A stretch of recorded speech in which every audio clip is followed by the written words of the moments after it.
అమరావతి రాజధాని నగర పరిధిలో ఎటు చూసినా సందడి వాతావరణం నెలకొని ఉంది. దాదాపు 217 కిలోమీటర్ల విస్తరణలో నిర్మాణం జరుగుతున్నటువంటి రాజధాని నగరంలో వివిధ ప్రాంతాల్లో 360 కిలోమీటర్ల మేర టంక్ రోడ్ నిర్మాణ పనులు చేపడుతున్నారు.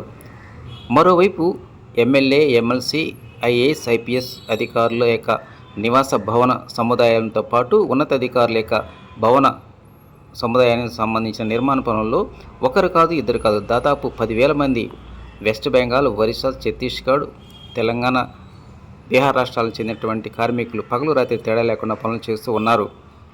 ఇక ఈ రాజధాని నగరంలో ఎంతో కీలకమైనటువంటి సీడ్ యాక్సెస్ రోడ్డు అనేటువంటి మనందరికీ తెలుసు.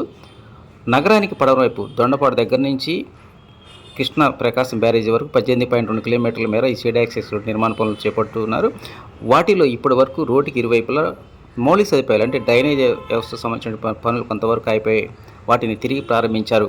అంటే రోడ్డుకి ఇరువైపులా వాటర్ పైప్ లైను, టెలికమ్యూనికేషన్, అదేవిధంగా గ్యాస్ సంబంధించి సమస్తం అండర్ డ్రైనేజ్ వ్యవస్థలో ఉండే విధంగా ఈ నిర్మాణ పనులు చేపడుతూ ఉన్నారు.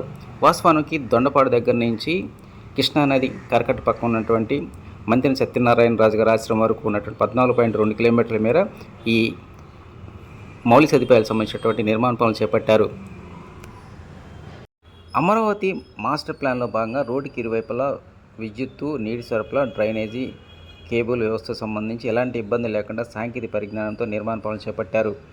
మరోవైపు ప్రకాశం బ్యారేజ్ దగ్గర నుంచి దొండపాడు వరకు అంటే 18.4 కిలోమీటర్ల మేర రోడ్డుకి ఇరువైపులా పచ్చదనం ఉట్టిపడే విధంగా ఇప్పటికే చెట్ల పెంపకం జరిగింది. ఎటు చూసినా పచ్చదనం ఉట్టిపడే విధంగా ఈ సీడ్ యాక్సెస్ రోడ్డు నిర్మాణ పనులు చేపట్టారు. గత నెల రోజుల నుంచి అడపాతడపా భారీ వర్షాలు పడుతున్న కారణంగా నిర్మాణ పనులకు కొంత ఆటంకం ఏర్పడినప్పటికీ పనులు మాత్రం నిలుపుదల చేయకుండా యుద్ధ ప్రాతిపదిక మీద పనులు చేస్తూ ముందుకు వెళ్తూ ఉన్నారు.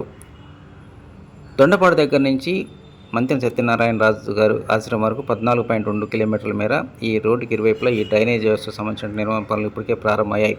సాధ్యమైన త్వరలోనే ఈ పనులు ఒక కొలికి వచ్చే అవకాశాలు ఉన్నాయి.